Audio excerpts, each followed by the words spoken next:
Hello po mga Mars. Gagawa po tayo ng sumang malagkit. Ayan, binabad ko na po siya. Nababad ko na po siya ng mga 1 hour. Ayan po mga Mars, nakakuha na po tayo ng dahon ng saging. Pinapahiran na po ng sapal ng niyog para shiny ang dahon at hindi madaling masira or mapunit mga Mars. Ayan po mga Mars, sinalang na po natin ang gata. And then, antayin po natin kumulo at ilalagay na po isusunod po natin ng malagkit. Then, lagyan po natin ng konting asin. Ayan po mga Mars, lagyan po natin ng kalahating kutsarang asin.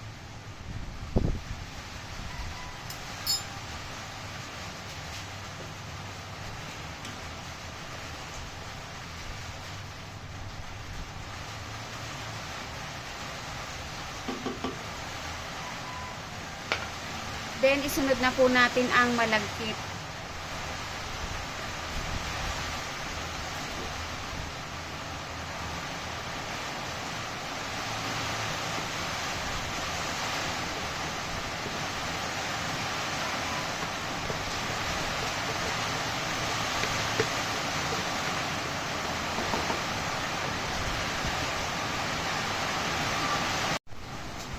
And then, Mars, haluin po natin.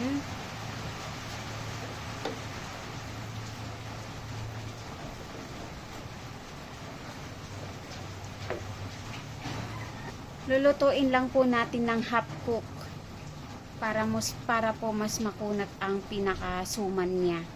Po mga Mars, kumukulo na po siya. Patutuyuan lang po natin yan.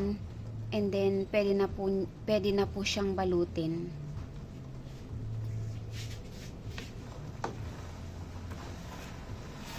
Kailangan po mga Mars, slow fire lang po siya para hindi po siya masunog. Tsaka, kayo na pong bahala ayon sa gusto nyong alat. Kasi mas maganda po yung medyo may alat-alat po. Mas masarap po siya. Pag ganyan na po yung tuyot na po siya, ayun, pwede na po siyang balutin. Half cook lang po yan.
Yan na po mga Mars, nabalot na po natin. Isasalang na po natin mamaya.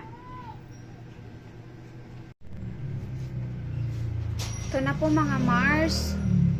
nakasalang na po siya. Lulutuin po natin ng 1 to 2 hours. After 2 hours po mga Mars, ito na po siya, luto na po. Yun lang po mga Mars. Thank you for watching.